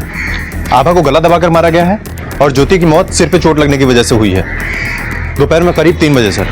उस वक्त गोडाउन का गार्ड अपने घर पे ही था सर। वो वैसे भी सुबह खाली एक चक्कर गोडाउन का मार के दिन भर अपने घर के बाहर बैठ के पत्ते खेलता रहता है। उसके आस पड़ोस में भी पूछताछ की हमने। और सर विनोद यादव उस वक्त एक पार्टी में गया था, वहां के बाकी गेस्ट से भी पूछताछ की हमने सर। ये रही उस पार्टी की तस्वीर है, ये देखिए। मिश्रा, हो सकता है ये विनोद यादव सच बोल रहा हो। सर दबंग आदमी है, अपने किसी आदमी के जरिए भी तो आभा और ज्योति को मरवा सकता है। ये भी हो सकता है। मिश्रा एक काम करते हैं सर, इस केस को फिर से खंगालते हैं। ठीक है सर। गोपालगंज बड़ा चौक, यहाँ है आभा और ज्योति की फैक्ट्री। और आभा और ज्योति की लास्ट लोकेशन तकरीबन 12:30 बजे यहाँ से 1 किलोमीटर दूर प्रतापगंज में, जहाँ विनोद का गोडाउन। 1 से 3 बजे के बीच दोनों को मार दिया गया और अगले दिन आभा के बॉडी पार्ट्स मिले। गोपालगंज और ललितपुर के बीच ज्योति को पीसीओ से कॉल आया था। हाँ सर, और हम इस पीसीओ पे पूछताछ भी कर चुके हैं। मिश्रा सर, एक काम करो, एक बार वापस जाकर पूछताछ करो और इस बार शनाख्त के लिए तस्वीरें साथ में लेकर जाना। ठीक है सर।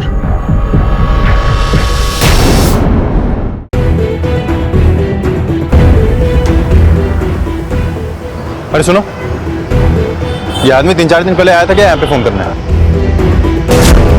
पता नहीं साहब, यहाँ पता नहीं कितने लोग आते हैं। ध्यान से देखो, शायद आया हो। सच बोल रहा हूँ साहब, बिल्कुल याद नहीं आ रहा। ठीक है। डॉक्टर साहब सच कह रहे हैं, हमको कुछ नहीं पता। कुछ नहीं पता तुझे? तूने नहीं मारा तो फिर किसने मारा? साहब हमको कोई फंसाना चाहता है। सब जानते हैं कि आभा से हमारी बनती नहीं है। मिश्रा सर, इसके सारे दुश्मनों की लिस्ट निकालो, पता करो कौन इसे फंसाना चाहता है। ठीक है सर। मिश्रा, अगर कोई इसे फंसाना चाहता था तो वो आभा को मारकर उसके गोडाउन में उसकी बॉडी फेंककर पुलिस को इन्फॉर्म कर सकता था, लेकिन उसे ज्योति को मारने की क्या जरूरत है? मिश्रा, मुझे लगता है जिसने भी ये मर्डर किया है वो विनोद को फंसाना चाहता था और साथ ही साथ मर्डर भी करना चाहता था। मिश्रा एक काम करते हैं सर, इस ज्योति और उसके परिवार के बारे में दोबारा से इंफॉर्मेशन निकालते हैं। ठीक है सर। पुलिस को विनोद पर पूरा शक था। अब भला कोई ये कहे कि मैंने लाश के टुकड़े तो किए हैं लेकिन मारा नहीं, और वो भी तब जब उसके पास हत्या का मौका भी हो और मकसद भी। पुलिस के हाथ विनोद के गिरेबान पर थे, लेकिन पंजा कसने से पहले वो पूरी तरह से तसल्ली कर लेना चाहते थे। सर, हम आभा और ज्योति घर वालों कॉल रिकॉर्ड चेक किए, लेकिन हमें कुछ खास हाथ नहीं लगा। लेकिन हाँ सर, नेहा मर्डर करीब 15 दिन पहले से किसी एक नंबर पे बार बार कॉल कर रही थी। मर्डर के एक दिन पहले भी उसने कॉल किया था और मर्डर के बाद भी उसने इसी नंबर पे कॉल किया था सर। ये नंबर है किसका मिश्रा? किसी रीना माथुर का है सर। सर नेहा ना हमारी कॉलेज की दोस्त है और शादी के बाद से ही हमारी बातचीत बंद हो गई थी, लेकिन कुछ दिन पहले से उसका कॉल आना स्टार्ट हुआ और हम लोगों की बात फिर से शुरू हो गई।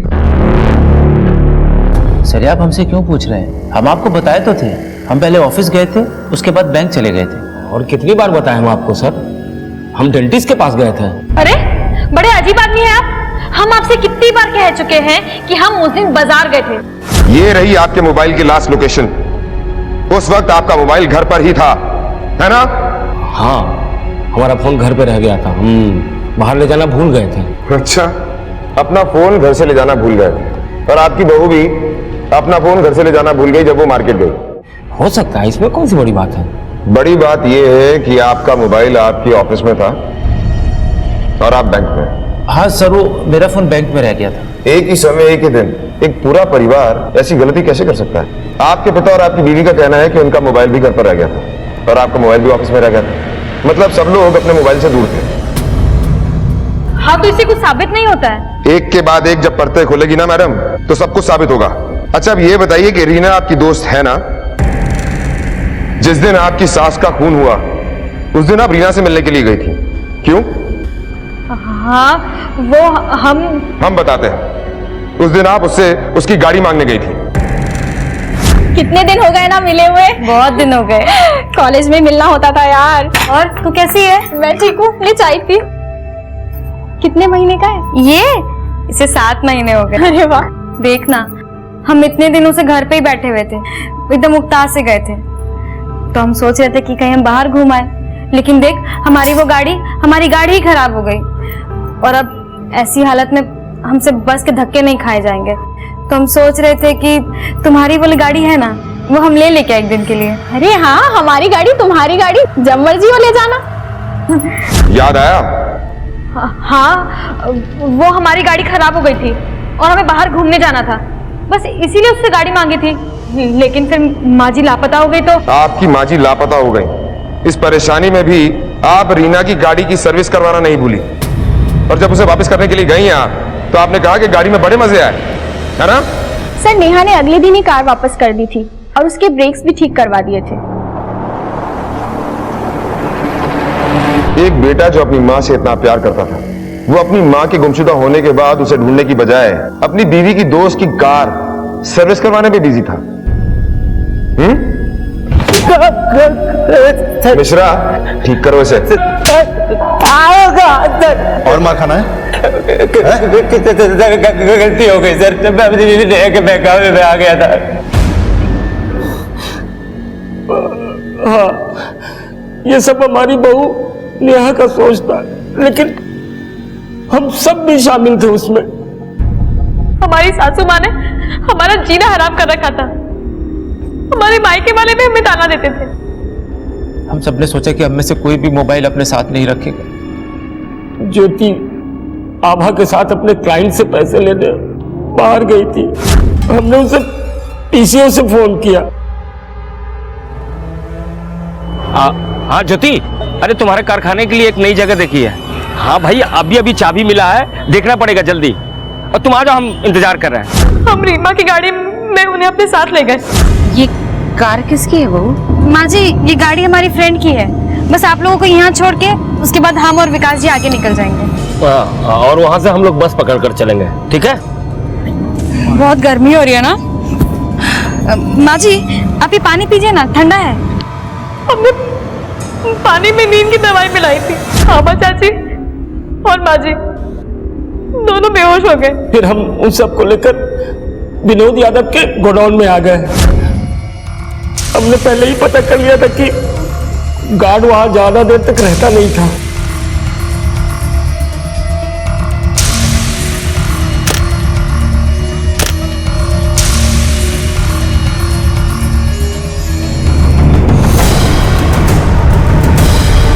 ये क्या कर रहे हो तुम लोग? बाबा पकड़ो।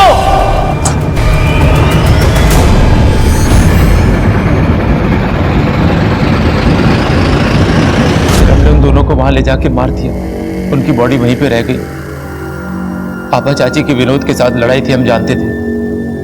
हमने सोचा कि सारा इल्जाम विनोद के ऊपर आएगा। इसके बाद हम कनक के पास गए। कनक हमें अपना एक अच्छा दोस्त मानती थी। हमने कनक को कहा कि वो पुलिस के पास जाए ताकि पुलिस आभा चाची की खोज जल्द से जल्द शुरू करे और वो विनोद पकड़ा जाए। लेकिन उससे पहले ही उसने लाश के टुकड़े करके उसे फेंक दिया था। तुम खुद एक माँ बनने वाली हो, फिर भी तुमने एक माँ के साथ इतना घिनौना काम किया क्यों? क्या करते हम? क्या करते हम? और ये बात तो उनको सोचनी चाहिए थी ना, वो बैंक वाले रमन के साथ चक्कर चलाने से पहले। अपने मायके वालों के ताने सुन सुन के हम परेशान हो गए थे। माँ जी तो इस बात तो कभी मानती नहीं थी और काम छोड़ने का भी नाम नहीं ले रही थी। और वो काम छोड़ती भी कैसे? इसी बहाने तो वो बाहर रंगरेलियां मनाती थी। ये चीज मुझे हमेशा गुस्सा दिलाता रहता था। अच्छा हुआ मर गई वो। आभा और ज्योति का किसी के साथ कोई चक्कर नहीं चल रहा था। वो दोनों सिर्फ अपना काम करती थी, अपनी बीवी पर यकीन नहीं किया। अब तेरी पूरी जिंदगी जेल के अंदर गुजरेगी। कहते हैं कि शक से बड़ी कोई बीमारी नहीं होती। ये बिल्कुल सही है। शक करने वाला इंसान ना तो खुद कभी खुश रहता है और ना ही उसे खुश रहने देता है जिस पर उसे शक होता है। ऐसा ही कुछ ज्योति के साथ भी हुआ। उसके घर वालों के शक की वजह से उसकी जान चली गई। और आभा, वो तो किसी तरह दुनिया से लड़कर अपनी बेटी को अच्छा जीवन देने की कोशिश कर रही थी। ये सच है कि आभा ने जो कनक के साथ किया वो गलत था, लेकिन कई बार मां की ममता सही और गलत के फर्क के परे चली जाती है। सुरेश, नेहा और विकास को आईपीसी की धारा 302 के तहत हत्या के लिए और विनोद को सबूतों के साथ छेड़खानी करने और ज्योति और आभा की लाश को काटकर फेंकने के जुर्म में गिरफ्तार किया गया। ये सभी इस वक्त जुडिशियल कस्टडी में है। शक करना बहुत आसान होता है और उससे भी आसान होता है अपने मन में किसी के लिए नफरत पालना। अगर कुछ मुश्किल होता है तो वो होता है समझना और विश्वास करना। अपनों को और अपने परिवार को समझना और उन पर विश्वास करना जरूरी है, क्योंकि विश्वास की डोर थाम कर ही इंसान एक रिश्ते को मजबूत बनाता है। इसी विचार के साथ अब मैं अनूप सोनी आपसे विदा लेता हूं। फिर मुलाकात होगी अगले एपिसोड में एक और चौंका देने वाले केस के साथ। तब तक अपना और अपने परिवार का ख्याल रखें और देखते रहें क्राइम पेट्रोल डायल 100। सबक एक को सीख हम सबको। जय हिंद। इस तरह के और भी एपिसोड देखने के लिए हमारे चैनल को सब्सक्राइब करें और बेल आइकन दबाना ना भूलें।